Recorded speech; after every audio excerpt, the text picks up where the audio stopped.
Hello friends, welcome back to your own channel beginners point. और मैं हूं श्रुति आपके साथ और हम देख रहे हैं क्लास 10 पॉलिटी का चैप्टर 8 जो कि लास्ट चैप्टर है और उसका हमारा ये लास्ट वीडियो है बिकॉज हम एंड करने वाले हैं इस चैप्टर को इस टॉपिक से। तो शुरू करते हैं। रीडिफाइनिंग डेमोक्रेसी, मतलब हमें डेमोक्रेसी के ऊपर अब फिर से एक बार विचार करना है। इसकी जो डेफिनेशन अभी तक हमने देखी है, पर्टिकुलर डेमोक्रेसी की कोई डेफिनेशन नहीं है। तो जो अब तक हमने डेमोक्रेसी को दिखा है उसे एक बार और रीडिफाइन अगर करें तो क्या होगा। We begin this tour of democracy last year with a minimal definition of democracy। मतलब डेमोक्रेसी की जो जर्नी है, मतलब डेमोक्रेसी के बारे में पढ़ी था आपके लास्ट ईयर का, वहां से डेमोक्रेसी की शुरुआत हुई।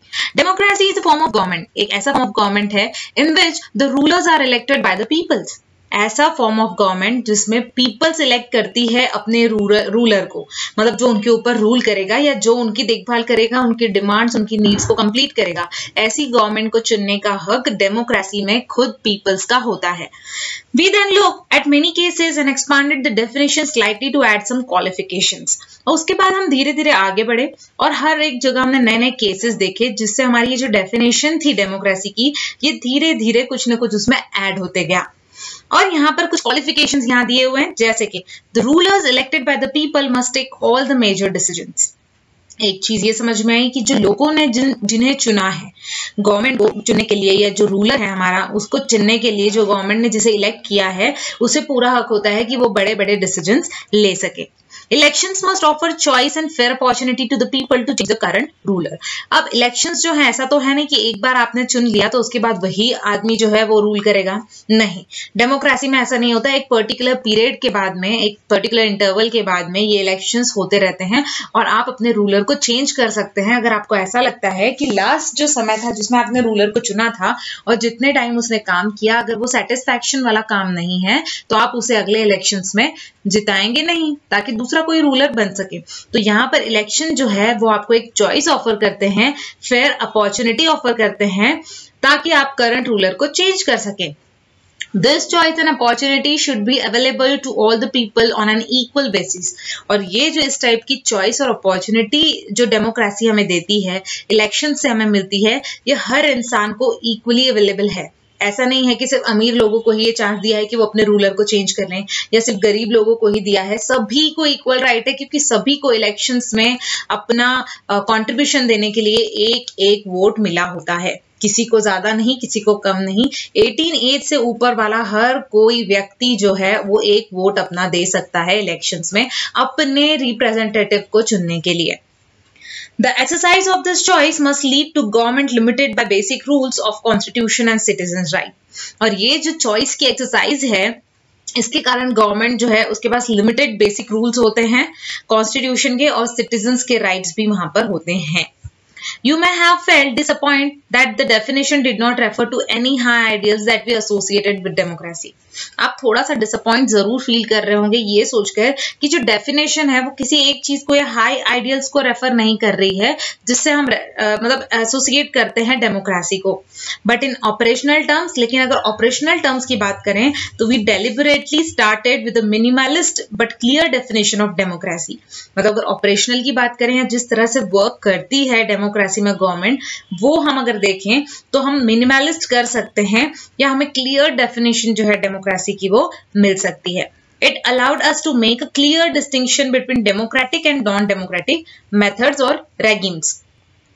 तो यहाँ पर क्या होता है कि आप अगर इन चीज को अपने ऑपरेशनल टर्म्स की बात करते हैं, उससे देखते हैं, तो आपको एक क्लियर डिफरेंस जो है पता चलता है डेमोक्रेटिक और नॉन डेमोक्रेटिक गवर्नमेंट के मेथड्स का, उनकी स्कीम्स का या उनके वर्क का।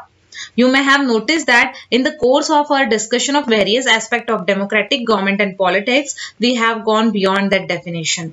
आपने ये भी नोटिस किया होगा कि हमारा जो कोर्स ऑफ डिस्कशन है, कोर्स ऑफ हमारा जो डिस्कशन था, जो अभी तक हमने पढ़ा, उसमें अलग अलग एस्पेक्ट थे डेमोक्रेटिक गवर्नमेंट के, डेमोक्रेटिक गवर्नमेंट और पॉलिटिक्स के।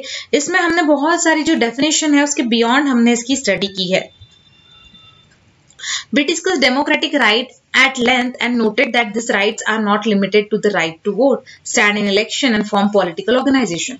हमने ये डिस्कस किया था कि डेमोक्रेटिक जो रूल है या हक है वो बहुत ही लंबाई से या उसे बहुत ही अच्छे से हमने देखा, और हमने ये नोट किया कि राइट्स जो हैं किसी भी इंसान या सिटीजन के वो लिमिटेड नहीं है। मतलब सिर्फ वोट कर दिया और आपका हक या आपका जो काम था वो खत्म हो गया, ऐसा नहीं है। इलेक्शंस में खड़े रहना आपका काम खत्म हो गया, ऐसा नहीं है। पॉलिटिकल ऑर्गेनाइजेशन फॉर्म करना इतना ही आपका काम नहीं है। We discuss some social and economical rights, हमने कुछ सोशल और इकोनॉमिक राइट्स भी देखे डेमोक्रेसी के जो ऑफर हुए हैं हम सिटीजन्स को। We have taken up power sharing as a spirit of democracy. हमने पावर शेयरिंग को भी एक कह सकते हैं ताकत माना डेमोक्रेसी की, और डिस्कस किया how power sharing between governments and social group is necessary in democracy.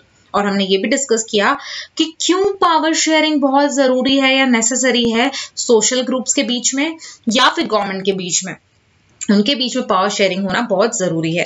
We saw how democracy can not be brute rule of majority. हमने ये देखा कि किस तरह से डेमोक्रेसी में जो मेजोरिटी के रूल्स है वो ब्रूट नहीं होते। मतलब मेजोरिटी अगर है, ये मेजोरिटी वाले लोग ये कह रहे हैं तो यही होगा, डेमोक्रेसी में ये चीज नहीं होती। How respect of for minority voice is necessary for democracy. उसके बाद में डेमोक्रेसी की नजर में माइनॉरिटी भी उतना ही इंपॉर्टेंस रखता है, ये हमने पढ़ा। किस तरह से रिस्पेक्ट जो है माइनॉरिटी के लिए या माइनॉरिटी के रिस्पेक्ट के लिए आवाज उठाना भी हमने डेमोक्रेसी में देखा। Our discussion of democracy has gone beyond the government and its activities. हमारा जो डिस्कशन था डेमोक्रेसी को लेकर, ये हमारे सिर्फ गवर्नमेंट या उनकी एक्टिविटीज तक ही सीमित नहीं था, उससे ज्यादा भी हमने पढ़ा कि डेमोक्रेसी में हम और क्या क्या हमारे हक में होता है। We discuss how eliminating discrimination based on caste. हमने ये देखा कि अगर डेमोक्रेसी है तो वहां जो डिस्क्रिमिनेशन हो रहा है, या छोटी कास्ट वाले लोग, छोटे धर्म वाले लोग, या जेंडर की बात करें वुमेन्स के साथ जो डिस्क्रिमिनेशन या जो गलत चीजें होती है, उन्हें नीचा दिखाया जाता है, उनके साथ गलत व्यवहार किया जाता है, ये चीज एलिमिनेट हुई। ये चीज डेमोक्रेसी में नहीं होती। ये इंपॉर्टेंट पार्ट है डेमोक्रेसी का। Finally, we have had some discussion about some outcomes that can expect from the democracy. और लास्ट में जो हमने पढ़ा वो था आउटकम्स, कि हमारे डेमोक्रेसी से हमें मिलने वाली चीज क्या है, इसका रिजल्ट क्या आता है, इसके आउटकम क्या आते हैं, वो हमने पढ़े थे। In doing so, we have not gone against the definition of democracy offered last year.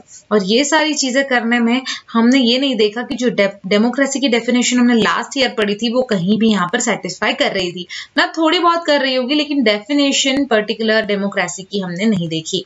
We begin that then with the definition of what is minimum a country must have to be called a democracy.